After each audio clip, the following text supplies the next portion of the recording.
Hello, everyone.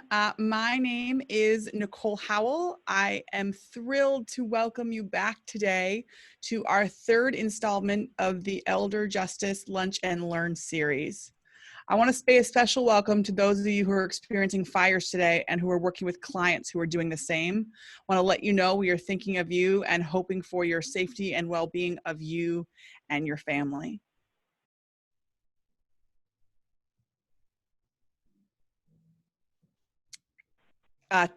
Excellent. So remember, this series is an interactive one, and we want to hear your questions and comments. So please be sure to write your Q&A, your questions in the Q&A, and also be sure to connect with other speakers and participants. So I'd like everybody right now to go ahead and in the chat, write your name and where you're from. Let's get to know each other a little bit. This is the first series where I'm pleased to say we have guests attending from outside the United States, and we are so excited to see that this message is resonating with all of you and impacting others. We are also thrilled to say that our webinars are accessible to many individuals. So if you need to enable the closed captioning, please do so in your toolbar. You just simply change the subtitle size in subtitle settings. Also, we're pleased to provide ASL interpretation thanks to California Department of Social Services. In order to make sure that the video is large enough to see, please make sure that you're in gallery view and drag and drop the window to increase the video size. Be sure that to mark your calendars for next month. We will be meeting again on the third Thursday of every month. And next month, we will be joined by three phenomenal speakers. They'll be Jim Treghieri, the Executive Director from Legal Assistance for Seniors, Krishna Abrams, the District Attorney from Solano County, as well as Jill Nielsen, the Director of Aging Adult Services in San Francisco County. And we are going to be talking about the very tricky topic of, is it self-determination? Is it criminal issue, or is it civil? And I know we've all dealt with these complicated issues, and so I'm happy to hear from experts on how to unravel those situations. I want to remind you that the webinar is provided to you today by my organization, Ombudsman Services, Contra Costa, Solano, and Alameda, but we do not do it alone. We complete this project in partnership with several organizations, including our sponsor, Kaiser Permanente, the California Department of Social Services, California Commission on Aging, California Long-Term Care Ombudsman Association, the Office of the State Long-Term Care Ombudsman, PAPGPC, and our partner organizations for this month, NAPSA and California Elder Justice Coalition. I'm also pleased to say that this event began several years ago in Sacramento, due in large part to the work of both of our speakers today. And I'm excited to have them back to hear us tell us what's going on nationally and how we can really improve our knowledge of elder justice. Our first speaker today is Lori Delagrammatikas, affectionately known to many of us as Lori D. And we know her here in California well for all of her good work. And now we're getting to see her on the national stage for NAPSA. So I'm thrilled to welcome my friend to this platform and learn from her today. So Lori, can you go ahead and take it away? Oh my goodness, thank you so much. And I really am so happy to be able to talk to all my homies from California. As many of you know, I was in charge, I was the APS liaison at CDSS for a couple of years. And before that, I worked at San Diego State University providing APS training. So that's my background, and that's why I'm so glad to be able to talk to folks in California and apparently from across the country. So this is going to be great. Can we go to the first slide? Have you guys ever heard of NAPSA? Who am I talking to? Do you know what my organization is? So take just a minute to say yes or no, if you would.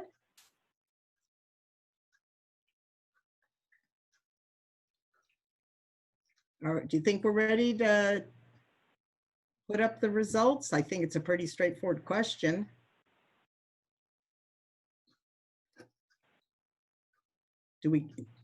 Okay, so it's kind of half and half. All right, thank you. So NAPSA is the National Adult Protective Services Association. So we're a membership association, and we have APS agencies from across the country. We provide peer support.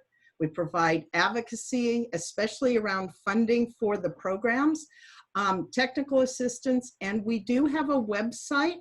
Our website is NAPSA, NAPSA-now.org. So please come look at the resources we have available to you at the website. What I was asked to speak about today is what's been happening in APS during the time of COVID. So I broke this up into what happened at the beginning and what's going on now, because it has changed over time. The first thing that happened was everybody got sent home, and some states had telework in place, and for a lot of the states this was brand new. They had to develop a lot of new policies and procedures, and I have to tell you that some of the states that have been doing telework for quite a while did do a webinar. So if you want to see that, that's on the ACL TARC, Technical Assistance Resource Center website. And that was put on by Texas, Montana, and our friends at San Francisco. The other thing that happened very quickly was there was no PPE for workers to go out and do home visits. So there was a quick demand for how do we get PPE? That became a major advocacy issue for NAPSA. And people started doing telephone visits and trying to do telephone investigations. Not every state, but a lot of states. So that meant they had to develop new policies and practice regarding home visits and how to do investigations. And boy, the bigger question we got from everybody at that point in time was, how the heck do you do an investigation by telephone? We did ask our friends in Alaska to talk to us about that, because APS in Alaska has to pre-screen all of their reports, because they have to take float planes out to some of the communities they visit.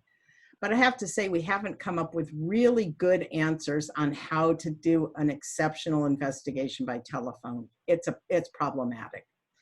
The other thing we heard at the very beginning was that the number of reports were dropping, and that happened not in every state, but in the majority of states. They said their reports dropped by as much as 3/4. And they credit that as being because mandated reporters were not seeing clients, and clients weren't letting people come in the door. And it made it hard to do advocacy around the issue of abuse. None of us believed that the abuse stopped. We actually kind of thought it might have increased, but we didn't have any numbers to back that up. So we were happy that domestic violence got in the newspaper as having the same kind of issues and talking about the fact that the abuse kept going. So if we can go to the next slide. So we had to do a number of innovations. I talked a little bit about doing interviews by telephone, but some of the things people did was go to the door, call the client, say, I'm at your door. Can you sit at the chair by your window so we can talk through the window? So we did a lot of that. A couple of states actually bought iPads. They would go to the door, knock. The iPad would be set up already connected to the worker's phone for FaceTime or whichever app they were using. And they would hand it in plastic in to the client and say, we're going to talk through this so I can see you and you can show me around your house. And then some have tried to do straight up FaceTime. It's met with some success. I mean, it does work for some clients, but some of our old people have a hard time with that. And of course, there's always the issue of who's standing behind and helping. So that's an issue. We did find that if you're doing an investigation, you have to count more and more on your collateral contacts. So they would call the client, but then they would check in with family. When's the last time you saw this person? How were they acting? How were they dressed? Do they have food? What's going on? So we've been doing a lot of that. We've also been getting a lot of calls about, you know, how do we maintain our teams and how do we maintain people's morale while doing everything in a distance? And I'm sure you're all dealing with that same problem. So we've looked at, you know, icebreakers, different kinds of ways just to stay connected. People have talked about what they've done in their meetings to make people feel at home, sharing baby pictures, sharing their pets, all those kinds of things, so people still feel connected like they do in the office. The one good thing that's come out of this is we've seen a lot more use of online training. We did, in conjunction with the ACL, which is Administration on Community Living, I should have said that earlier, with their Technical Assistance Resource Center, we did a webinar with Dr. Irving Hellman on Dementia 101, and over 2,000 people signed up for that webinar. I mean, we've not seen numbers like that before. It's been amazing. We also have been trying to do more around trauma, because frankly, right now, our workers are not only experiencing secondary trauma, they are experiencing actual trauma. The trauma of being exposed to the danger of going out during COVID, the exposure to clients who may have the virus, the fear of bringing it home to their families. So we've been putting on webinars both through NAPSA itself or through the Technical Assistance Resource Center. So can we pull up the next polling question? Okay, this one's going to make you think. How much federal funding is earmarked to operate APS programs? None, 15 million, 120 million, 240 million.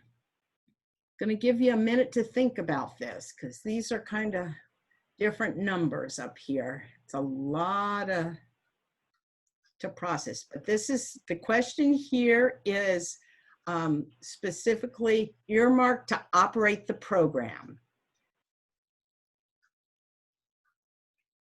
Okay.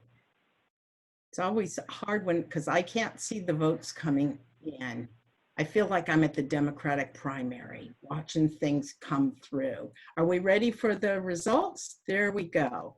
Okay, 37% said none, and none is actually the correct answer. There is no federal funding that is earmarked for APS specifically to operate the program. If you said 15 million, which was 40% of you, that's actually the amount of money that's in the Elder Justice Act. So you didn't pull that out of thin air. And that's used to fund the Elder Justice Coordinating Council. That's for some research grants, and that also funds the ACL grants to enhance APS programs, such as the grant that California has for their Leaders Institute. 21 of you said 120 million, excuse me, and that's how much money is currently in Senator Grassley's emergency support for nursing homes and Elder Justice Reform Act funding. So that's a current request out there. And the 240 million, only 2% of you said that, but you know what? That's the number that we are asking for to provide funding to operate the programs at this point. So that's where those numbers came from. You guys did a good job on that. All right, let's move to the next slide. All right, national advocacy issues. As I said, one of the things NAPSA does is advocate for the APS program. And early on, we worked hard to get APS determined as essential workers. And as part of that, we did get recognized in the Homeland Security list of who should be primary workers who should get PPE after healthcare workers, hospital workers got their PPE. And ACL also sent a letter to state administrators, or excuse me, to governors saying that we should also be considered there. However, the PPE funding that states get goes to the state, and then the state makes the determination of who gets it. So what needs to happen is advocacy on your level in your state if PPE is still a problem for you. There have been a couple of different COVID funding packages. Right now, both the next two bullets on this list are both things that are on hold right now while everybody's on recess. So we need you to do some advocacy work. APS has received no emergency funding, none. There has been money that has gone to the aging programs to fund some emergency programs, but APS has not received any of that funding. So any of you that are able to do so, if you would ask your representatives and senators to help with that. SSBG funding that I have listed here, that's the Social Services Block Grant funding. That funds APS in a whole lot of states. And we are asking to have that increase so that APS can be take advantage of that there. The PPE ask is in some of these COVID packages. It's in the HEROES package currently from the House. It's currently not in the HEALS package that the Senate is, I hope, going to come back to when they come back from recess. We need your advocacy around all of this. And I'm afraid I'm going to take too much time, so I'm going to leave that at that. If anybody has questions, my email's at the end of this, and I'm happy to help. So let's talk quickly about the new normal. What we're finding is that some states are opening back up. They are starting to do face-to-faces. They do ask screening questions. They're wearing masks when they go out. And they are, like California, pulling back if their state has a big spike, county area has a big spike. That seems to be the trend right now. Pretty much every state is saying their reports are increasing and they're getting up to pre-COVID levels, and some of them are saying it's passing pre-COVID levels. We're hearing a lot of concerns about state budgets for services. Most of our states are saying they've been asked to do budget drills to look at if their funding was decreased 5 to 15%. People are saying their training budgets are being slashed. We're a little concerned about the conference. We're also hearing states say they're going to stay remote to save the cost of rents on government buildings. We're hearing a lot of concerns about ongoing impact to victims. Things like whether victims are going to become really agoraphobic, have a lot of mental health issues, going to refuse to let people in. And in our states where APS does the facility investigations, there's huge concerns about when facility regulations are going to be reinstated, or even if they're going to be reinstated. However, there are a couple of bright spots. Working remotely has definitely leveled access to training. As I said, webinars are getting really popular. People who live in rural areas, couldn't travel to training normally, have been showing up and learning more. That's a good thing. There's been really a spotlight on seniors and on ageism in general in the press. I don't think we've had that kind of press in a long time. And some of our members of Congress have finally figured out who APS is and what we do, and that we're not directly funded by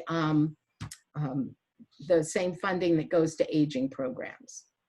So that's actually a huge piece. We've not been there before. So like I said, there are a couple bright spots, and we will soldier on with all of you. Thank you for your work, everybody, and thank you for your interest in APS. With that, I'm going to turn it over. Am I turning it over to Lisa directly? Yes, you are. Okay, Nicole. Thank you, guys. Well, thanks, Lori. Hi, everyone. It's really wonderful to be here today, and especially to be sharing the hour with Nicole and Lori. Lori is actually a founding member of the California Elder Justice Coalition, so we go way back, and Nicole is an active member today, and she chairs our Public Policy Committee. So if you want to learn more about the California Elder Justice Coalition, I suggest that you check out our website at elderjusticecal.org or follow us on Twitter at elderjusticecal. And I know that there are a lot of people on the call today who aren't from California. And if you're interested in joining a coalition, on our website, we have a page for the National Network of State Elder Justice Coalitions where you can find out if you have a state coalition in your state, or maybe you want to think about starting one. So I'm really delighted to be here today. I was invited to come and talk about my new book, Elder Justice, Ageism, and Elder Abuse Prevention, or Elder Abuse. So we're going to switch gears a little bit and go back and talk more generally about elder justice. So I know a lot of you on the phone are old timers in the field of elder abuse prevention, but for those of you that have been working in this field for a long time, you know that over the years we've talked about elder abuse from a lot of different perspectives, and we've framed it in different ways. Back in the early days, we sometimes called elder abuse a medical syndrome. We've talked about it as being kind of the flip side of child abuse. We've talked about it as a caregiving issue. But then in 2010, in the early 2000s, we started talking about it in a different way. We started talking about it as a matter of justice. And you can see on this slide that in 2010, as most of you know, we got the Elder Justice Act, which is our first federal legislation on elder abuse, that specifically says freedom from elder abuse is a right. And to me, that way of thinking about elder abuse as a right felt right, but it also felt incomplete. And so I wrote the book, Elder Justice, Ageism, and Elder Abuse, to explore elder justice elder abuse and elder justice through a broader lens, through the lens of individual rights, human rights, and social justice. You know, I couldn't have imagined when I started writing this book that so soon after it came out, we'd be at this inflection point where it seems like just about everybody is talking about justice these days. But I feel really fortunate that it turned out that way, because I think that older people and their advocates really have an enormous amount to contribute to that dialogue. And I hope that some of you will do that. So can I have my next slide?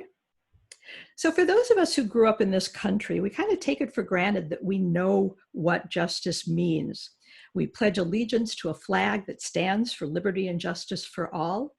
We memorize lines from the Constitution or the Declaration of Independence. And of course, Superman's oath is to truth, justice, and the American way. But in fact, we've actually been arguing about what justice means and who it applies to ever since. And so like so many other people today, I went back and I really wanted to take a look at what the founders meant by justice, what it means today, and in particular, what it means for older people. So I really started with the basics, the founders' promise of life, liberty, and the pursuit of happiness. So as you probably know, the right to life never made it into the Constitution. It never made it into any policy. The term's been appropriated to refer to the rights of the unborn by people who oppose abortion, but it was really a lot harder to find a definition of the right to life after birth. I did find one that I really liked a lot and that I think is a great starting point for elder justice. It comes from a philosopher, Martha Nussbaum, who defines it this way. She says that the right to life is being able to live a life of normal length, not dying prematurely, or before one's life is so reduced as to be not worth living. Next slide. I think that that definition is particularly poignant if you think about these facts. The richest men in America live on average 15 years longer than the poorest, and for women, the difference is 10 years. Nearly 50% of low-income adults have disabilities, compared to just under 11% for adults overall. And African Americans are twice as likely to have dementias. For Hispanics, it's 1.5 times as likely. And so Nussbaum really forces us to ask ourselves why the right to life is so much farther out of reach for some Americans than it is for others. Next slide. Happiness also never made it into law, at least in this country. It did in the country of Bhutan, where happiness isn't just a national goal. They actually have a measure of gross national happiness.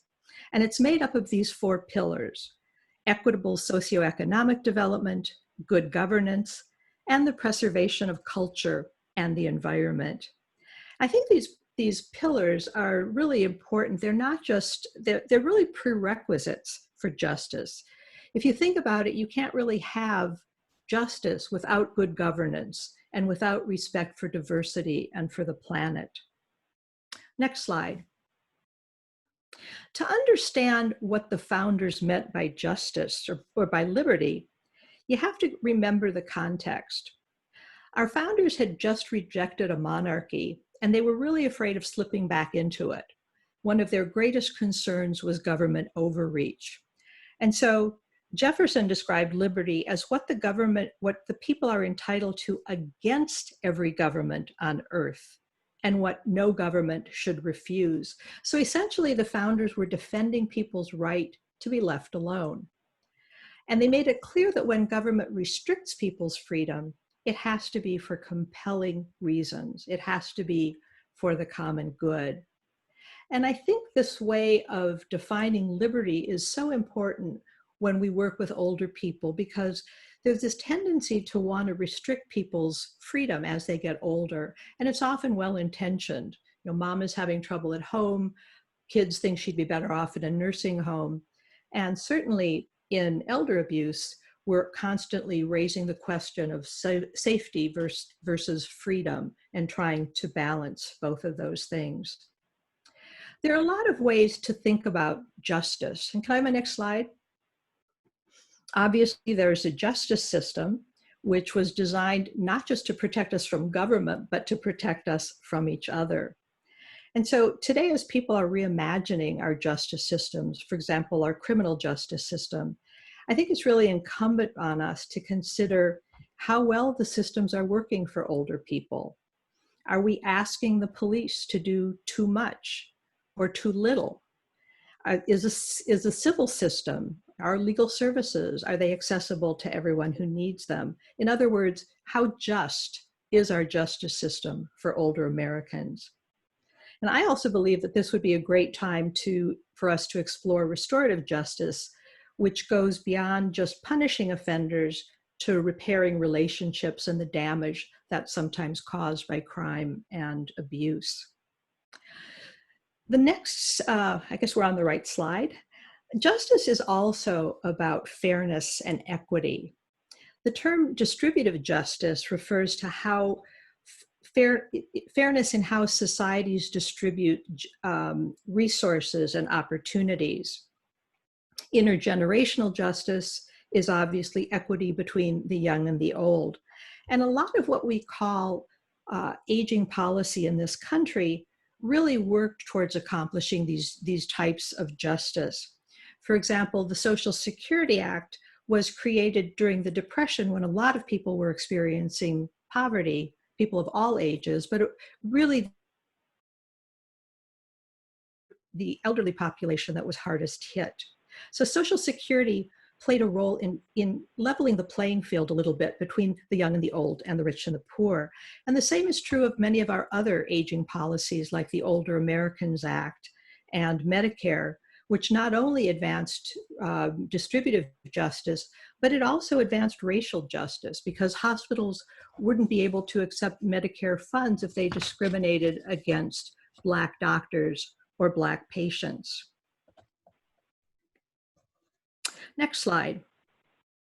Another major milestone in elder justice that I looked at was the Supreme Court's Olmstead decision, which didn't actually involve older people.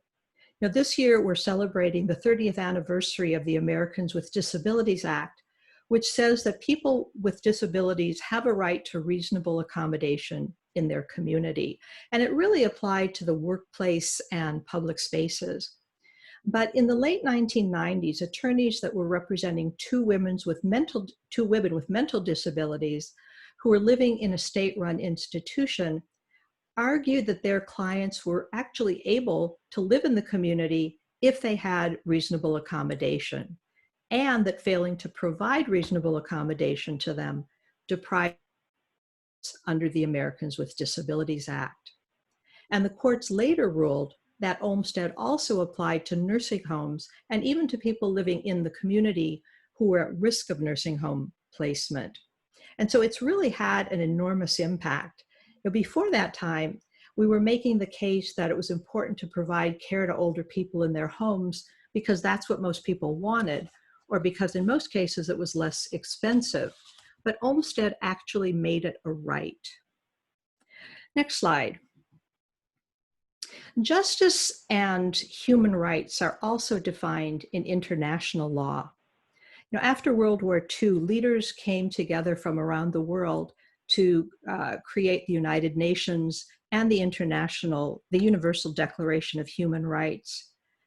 And the goal was really to try to prevent the unspeakable abuses of power that the world had just witnessed. Now, obviously, universal refers to everybody, the rights of everybody, but it wasn't long before different groups started coming forward and asking for special protections. And so that led to conventions. Next slide. The conventions in international law are actually agreements between countries to uphold these specific rights. So you can see that there are 7 of them.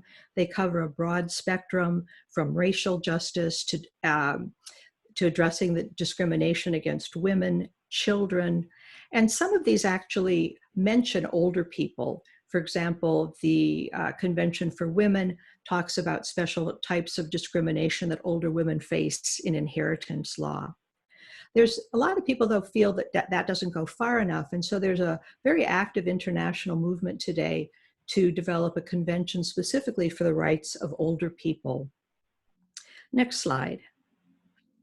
Another way of looking at ageism that we're hearing a lot about these days, a lot of way of talking about elder justice, is through the lens of ageism.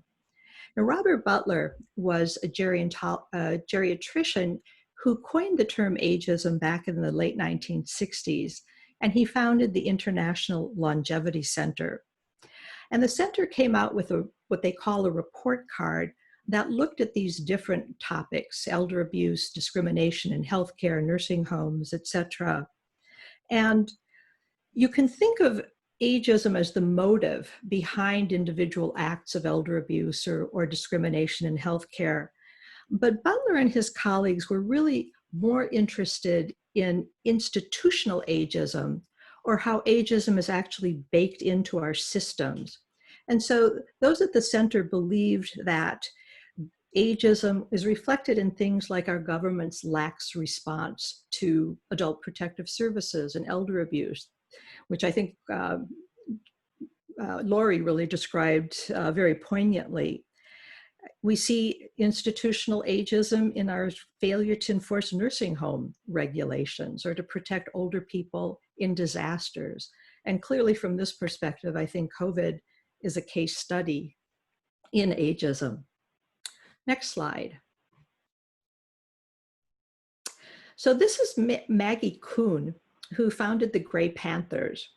And the Panthers not only picked up the banner of ageism, but they also saw themselves as part of the larger social justice movement of the 1970s. And so they aligned themselves with advocates for racial justice, for women's rights, for gay and lesbian rights. And I was disappointed to learn that the national office of Gray Panthers closed just a couple of years ago, which is, when I think we need them most. But I do know that we have a lot of really terrific active chapters at the local and state levels around the country. So another development, next slide, that laid the groundwork for elder justice, I think, was the infusion of public health into aging and elder abuse prevention. I think today the public is really getting a crash course in public health, but I sometimes worry that the image that they're getting of public health is a little bit distorted. It's not just about quarantines and masks and vaccines. It's true that the field has always focused on diseases. It actually got started in the 1850s in London during a cholera epidemic, and that's what this photograph or this diagram depicts. But the field of public health has really evolved enormously over the generations. And today it addresses everything from gun violence to climate change. Next slide. So the way that public health works is that public health researchers, who are called epidemiologists, identify risk factors that predict health problems. And risk factors can be behaviors, things like smoking and sedentary lifestyles. They can be characteristics like age and ethnicity, or even where people live or work. And so the goal of public health is to eliminate risk factors when it can. Some can't be changed, and in those cases, to mitigate risk or to reduce risk factors. But in the last couple of decades, epidemiologists have found that some of the strongest predictors of early death, disability, disease, and even elder abuse aren't individual characteristics or behaviors or circumstances. They're social factors like poverty and trauma, social exclusion, illiteracy, and living in unsafe or underserved communities. And these are called social determinants. And we're hearing that expression a lot these days, but social determinants have been in the jargon of public health for a couple of decades now. Next slide. And so a major goal of public health is health justice. And reducing disparities in health between groups is actually considered a public health strategy. I really like what Martin Luther King had to say about this. He says, of all the forms of inequality, injustice in health is the most shocking and inhuman. Next slide. Public health also offers us a lot of really great tools. The ecological model isn't unique to public health, but it's used a lot in the field of public health. And it really just looks at health problems or any kind of problems at 4 different levels: at the individual level, at the interpersonal or relationship level, at the community level, and at the societal level. And it also offers interventions at each of these levels. It's not impartial, although it talks about interventions at all levels being important. It really prioritizes interventions at the community and societal level because they have the greater impact. Next slide. Public health also offers a continuum for prevention, which I'm sure you've heard of. Primary is preventing problems from occurring in the first place. Secondary is when you catch them early on, when they're earlier to reverse. That's usually done through things like screening. And tertiary is reducing the harm after problems have already occurred. So next slide. So it occurred to me when I was working on the book and talking about and reading and thinking about all these different ways that we've addressed justice in this country, that these tools of public health might provide a good way of thinking about elder justice. So see what you think. So I created what's called the ecological model of elder justice, in which at the individual level, elder justice is about protecting individual rights. At the interpersonal level, it's about preventing abuses of power. At the community level, it's making communities more inclusive and equitable and safer. And at the systems level, it's institutionalizing elder justice in our public policy, and in public opinion. So you can also apply the 3 types of prevention at each of these levels. So for example, we can find ways to prevent people's rights from being violated through things like advanced directives. We can be on the lookout for when rights are being violated. And if all else fails and people's rights are denied, then we can try to mitigate the harm. So next slide. What are individual rights? We've already talked about a lot of them. They include our constitutional rights, equal protection under the law, freedom from discrimination, due process. Under Americans with Disabilities Act, we have the right to reasonable accommodation. But older people are also at risk of other kinds of breaches of individual rights. And a lot of them are things that we address at CEJC. So for example, as consumers, people have the right to protections against dangerous services and products. They also have a right to recourse if those protections aren't enforced. And so for example, when nursing home regs aren't enforced, or residents are deprived of their rights to recourse, those are actually, they're being deprived of their individual rights as consumers. We also talk a lot about victims' rights at CEJC. Victims have rights to things like restitution from their offenders. They have the right to compensation for crime-related losses. They also have the right to tell courts how they've been affected by crimes. And again, these are things that are often overlooked and that we've tried to address in elder justice. So next slide. At the interpersonal level, elder justice is about abuses of power. So that obviously includes the wide array of types of elder abuse. It includes exploitation. It includes undue influence, which is when powerful people use their power to manipulate or exploit other people. And it includes domestic violence when offenders exercise power and privilege to subjugate their intimate partners. Next slide. At the community level, one approach to elder justice is age-friendly communities. And that's a public health intervention that was developed through the World Health Organization. So one example of elder justice and elder justice intervention at the community level is age-friendly communities, which are communities that are specifically designed to accommodate older people in their communities by removing barriers to things like transportation and housing, civil engagement, and the legal system. And some people say that in a truly age-friendly community, we wouldn't have elder abuse, that it wouldn't exist.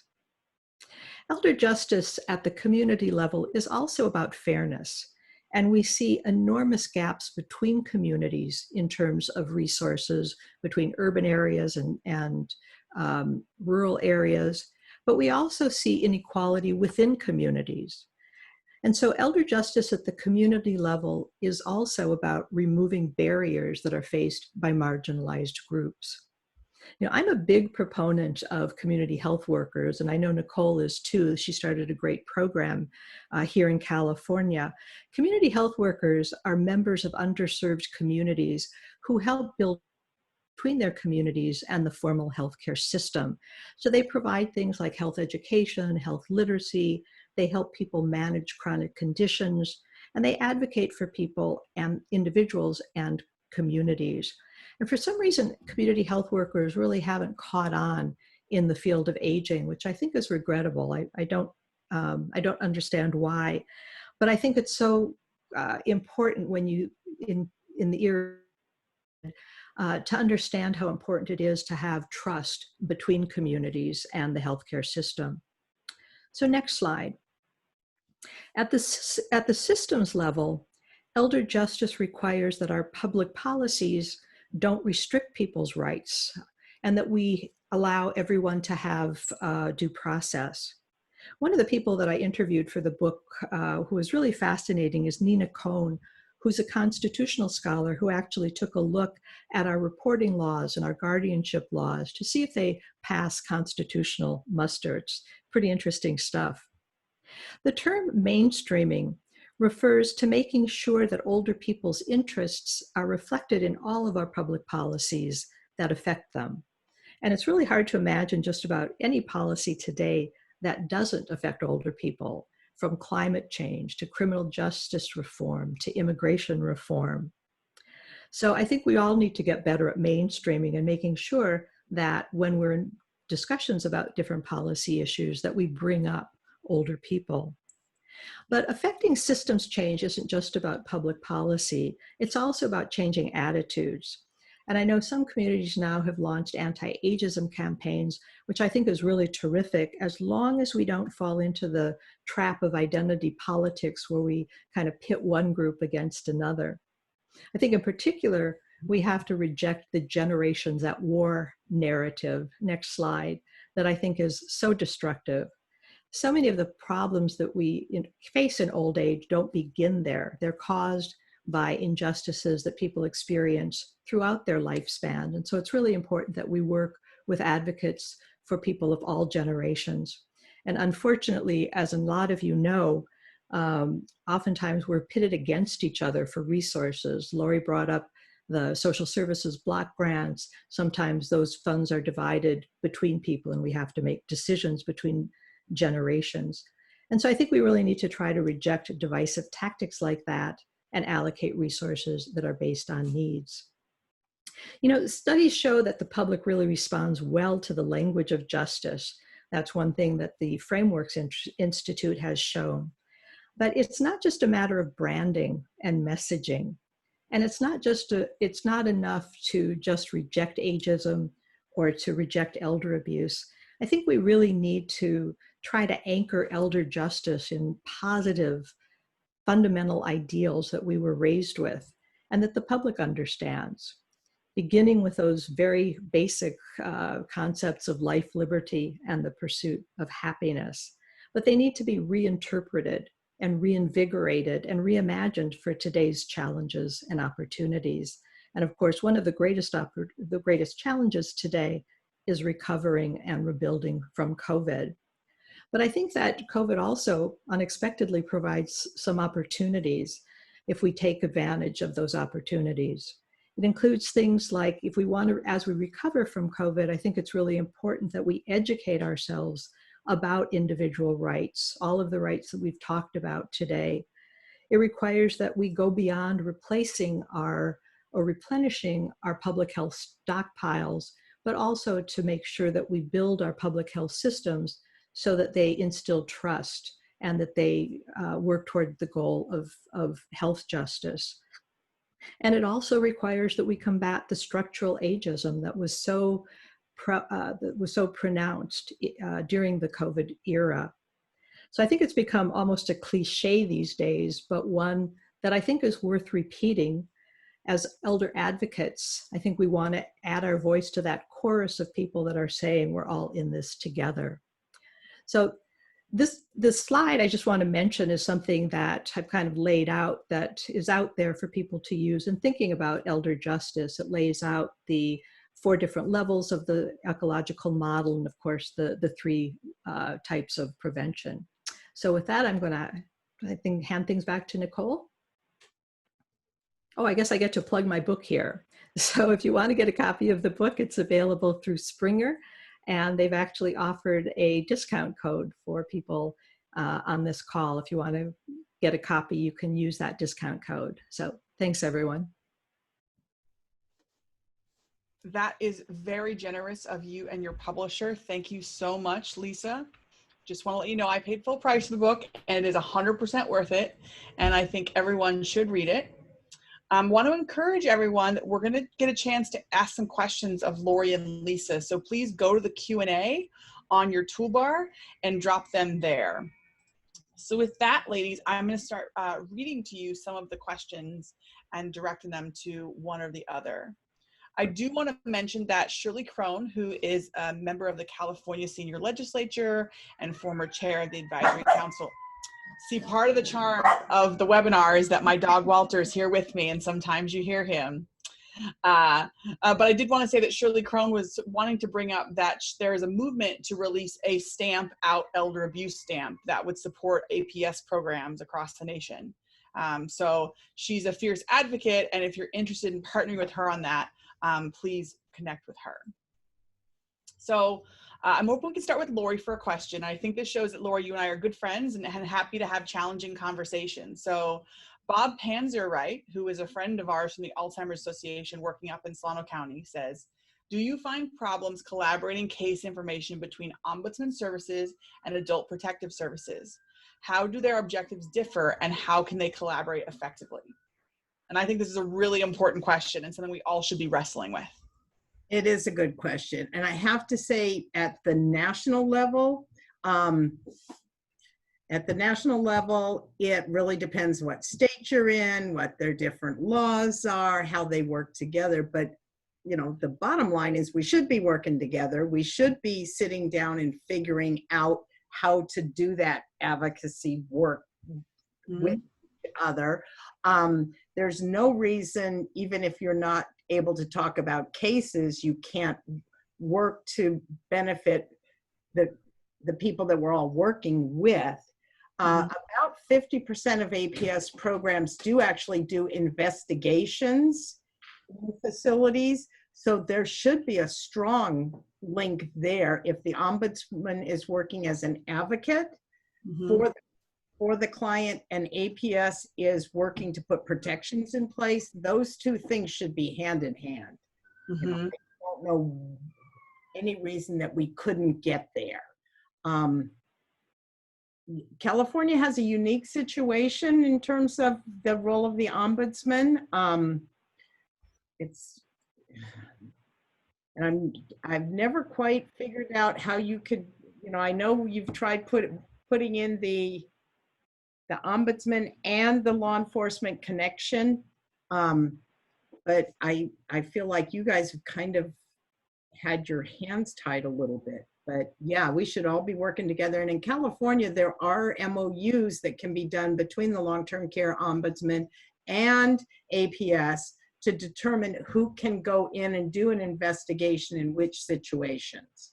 So for example, if you have, now I won't think the right name for this, but a community that goes from everything from independent living all the way to, you know, dementia services, you could go in and say, APS, would you do the investigations in the independent living portion of our facility?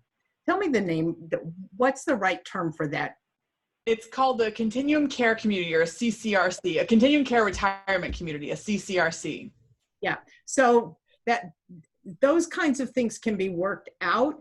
And actually the California Welfare Directors Association website has a draft template, has a template of those MOUs to think through how that could work together. Yeah, and I want to again second that, because it was Lori's suggestion through her work with Joe Rodriguez, our state ombudsman, that really encouraged adult protective services and ombudsman to have MOUs. And we've seen it produce just really important cases and fruits in Contra Costa. You can define how you work together, you're able to share cases. And I would also say that every county should have an elder abuse multidisciplinary team, where a team of people can be discussing options and encouraging each other and challenging assumptions. And so again, I think the MOU and the MDT are powerful tools in preventing what I think we have to acknowledge has been at times where some things have fallen between the cracks and we maybe haven't been as inclusive as we could have been. Absolutely. I think you're right. Thank you. Well, Lisa, I have a question here for you, and it's from Myrna. And she says, can you tell us more about the SSBG funding? I may be able to present it to our representative. Actually, I think I'm going to defer to Lori on that one, the Social Services Block Grant. And I did refer to it because it's one of those funding sources where both children and adult protective services are included. So either at the state level or at the local level, sometimes communities have to make judgment calls about where to put their resources, to older people or to young people. Lori, you want to add to that? Sure. SSBG can fund up to 20, I want to say it's 28 different programs. My number might be off by a little bit, but it was meant, because it's a block grant, it's meant to give each state some discretion on where they decide to put their money. In California, if I'm not mistaken, the majority of the SSBG money goes into, I think, to DDS for disability work. But some of it goes to Child Protective Services. And it does set up that, as you said, Lisa, that feeling that you've got to fight with each other for your piece of the pie. And it does cause some problems because, you know, nobody wants to say we're going to take money away from kids. You know, that's a hard thing to say. So yeah, but it is used in a lot of states to fund their APS programs. In some states, that's the only money that funds their APS program. So there is no state. In California, there is the realignment fund from the state that covers a good share of it. California also uses some Medicaid funding that's available for those clients who are eligible for Medicaid funding, and it's time studied, and you know, it's a big deal. But yeah, I hope that helps with the SSBG piece. Mm-hmm. Yeah, thank you. So I'm going to go on to another question. Before I do, I want to remind everyone that Christy has dropped the link for September's webinar in the chat. So if you want to be the first to register there, please go ahead and use that link. And now, ladies, we have a question from Grace Liu from the Alzheimer's Association. And she asks, elder justice is such a broad issue. In your opinion, what are the low-hanging fruit that we can work on collaboratively as senior advocates? So to either of you that feels comfortable with that. Well, I'll take a shot at that. There was actually another question too that asked about using the chart, the elder justice chart. And I didn't have a chance. If we'd had more time, we could have talked a little bit about how people can use it. But my hope is that for people to use it in their organizations, to think about what they're doing and where it fits. And, you know, those of us who are working in adult protective services and elder abuse, that really, what we're doing is we're looking at abuses of power in one way or the other. If lawyers are doing advanced directives, then we're looking at individual rights.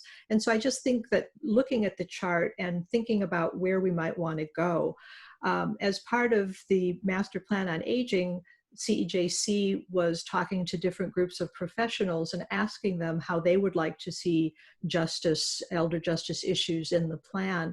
And we heard some interesting things for people. Adult protective service workers, some of them actually felt like they've been forced to do so much crisis intervention, and they'd really like to move more into that prevention space, moving on the chart from right to left. And I'm not talking politics here, I'm talking public health. Mm-hmm. Legal assistance providers who have many of them were doing public interest law in the past or impact law, and now they're being forced to work individual cases more. And so I think just, you know, if people have an opportunity to think about what they're doing and how they can maybe work in directions that move both towards prevention, but also into areas where their work may have more impact for different people. Mm-hmm. Thank you, I appreciate that. So this is going to be our last question, and it comes to us from George Soleil. He looks like he works down in Orange County, and he says, we are seeing more cases of dependent adults being sexually abused, assaulted at their homes or long-term care facilities. Are there any initiative in the works to create a registry for elder/dependent adult sex offenders similar to Megan's Law, so people looking for caregivers have a way to avoid these perpetrators? So I will let you know that there are states that have perpetrator registries. I don't know as we're seeing California move to that. I will tell you, and this is my own personal take on this, the states where we see perpetrator registries in place for community residents, so APS that does investigations in the community, we see a huge suppression in the number of cases that actually get confirmed that the abuse happened, because there are so many civil rights issues before you put somebody on a registry. You have to notify them, you have to have a hearing, you have to go through this entire process, and it really suppresses and takes time away from the amount of time needed to actually do the cases. And I would say, as I think Lisa would also say, if we could do more preventative stuff and spend our money there. Perpetrator registries are expensive to operate. And that money, if that was put up front into education, prevention, oversight kind of things, I think it would be better spent money. That being said, if you go to the NAPSA website and you type in perpetrator registries, you can read a report on what we found when we looked at perpetrator registries. And for places where we're talking about caregivers in facilities being blocked because they go from one facility to another, that's kind of a different story. Well, ladies, I want to thank you on behalf of all of our nearly 500 attendees today from across the country. Thank you for providing this important framework. What I felt like part of what I took away from this is I felt like you gave me this idea that this really, elder justice is a real topic. And I think so often, so many of us for so long have been told we're just sort of like bleeding hearts and it's not a real thing. And you provided the framework for us that we are fighting with a real movement. And as we've seen from the chat, we're fighting with people from across the country and across the world. So I want to thank all of you, not just for your work today, but the trail you have blazed for so many of us and the instructions you've given to all of us. So if we can go to the next slide, I'd like to remind everyone that our next session will be in September. We have these amazing speakers who are going to deal with the issue of is it civil, is it criminal, or is it self-determination? And I also would like to recommend to all of you that our friends over at Legal Assistance for Seniors are hosting a webinar series that will also include Lisa Nuremberg next month, I believe it is. Is that right, Lisa? Yeah, so Christy's going to drop that registration in a link, and I think if we can go to the next slide as well, it will show you more information. Again, these are free series provided by Legal Assistance for Seniors and their partners, and I really feel like this is, let's continue the conversation in multiple platforms. So with that, I'd like to thank our planning partners, which include California Department of Social Services and many others. And I wish you all a great day. Please stay safe, especially for those of you in the fire area. Thanks so much.